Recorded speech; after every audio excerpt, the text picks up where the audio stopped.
Yeah, relationships with real estate agents are super key to building this business. Real estate agents have been the key to the business since the 60s.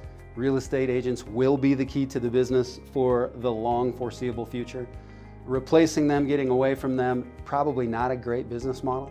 So anybody who doesn't want to build with agents is probably going to have a tough road to hoe. Here's the good news though, I think. The way I view my relationship with my real estate agents is as a relationship. I'm out there looking every day for partners and friends, people who we can engage with, people who I like talking to on the phone, people who I don't mind if they call me on a Saturday evening, people who I would enjoy a lunch with, people who just have a great perspective on life. And so I tend to spend a lot of time with real estate agents. It takes about 10 minutes to figure out this is not a guy or a woman I want to spend much more time with, or this is a person I want to spend more time with. And if they are, I just spend more time with them, build a relationship. I always take kind of the long view, never trying to close or never trying to shut down a relationship the second I meet somebody, get business out of them that second. Those kind of relationships tend to be easy come, easy go. I want those partners that last for decades. We've had most of our partners for years. And so we really want to build for the long term, and the way we do that is just by treating them like people, finding friends in the business. And that certainly is a good way to love what you do when you spend all day making money by talking to your friends. It's a pretty cool way to go. My relationships with my agents are very personal. I have a lot of really good, I would call friends. I go do things with them outside of work because they're very close to me.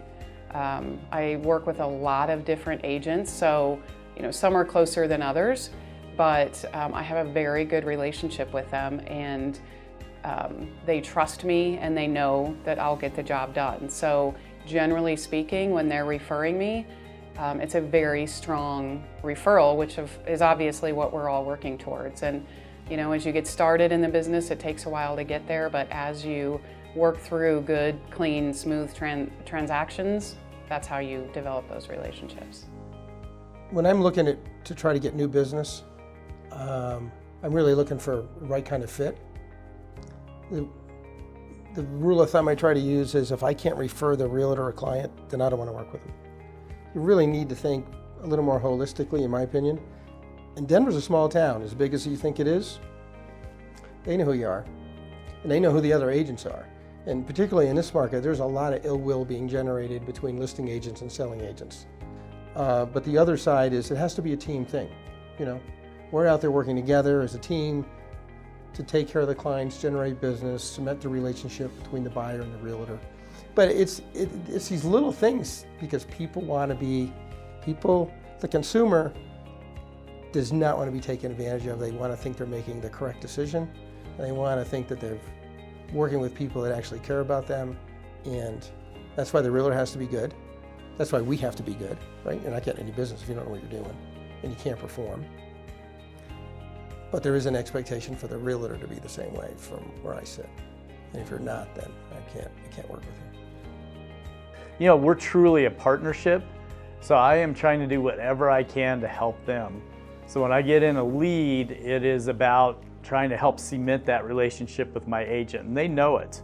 And I've built enough trust over time that if I'm telling them I'm working on something and they're not ready to go, the agent's patient because I've demonstrated it over time, and they know. And most of the time, it's so funny, a lead comes over, oftentimes the agent will just kind of hang until I get them the pre-approval letter. So I've got my agents trained to where they're not calling me every other day wanting status. They know that when I've received it, I've let them know I got the app and we're working on it. And they have enough confidence in me that they'll just hold tight till I get the pre-approval letter to them.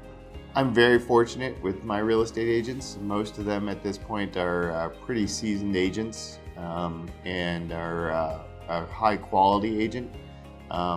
In Colorado, it's not too difficult to become a realtor, so they're varying abilities out there for sure. And the ones I have, I am very protective of because they are such a good group of agents that know their business, that know their craft, and they're not just hoping to make their car payment next month.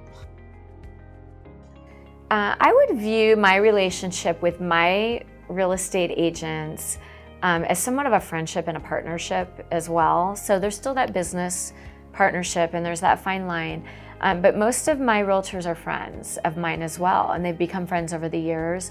I really learned a long time ago, it's always better to work with people that you know, like, and trust, and that feel the same way about you. If something goes sideways on a loan, I mean, we do our best to make everything perfect, but things happen sometimes, and you want to know that that realtor on the other side has your back, that you're working together as a team. So I feel like my quality realtors have quality buyers, and everybody's professional, and they don't expect me to do something that's unprofessional or that I shouldn't be doing, and they don't ask me to do things that are not, ethical. And I know that we all have the buyer's best interests at heart, and it just makes for a happy day, happy life, happy, for me it's just every day is a good day because I get to work with people I like.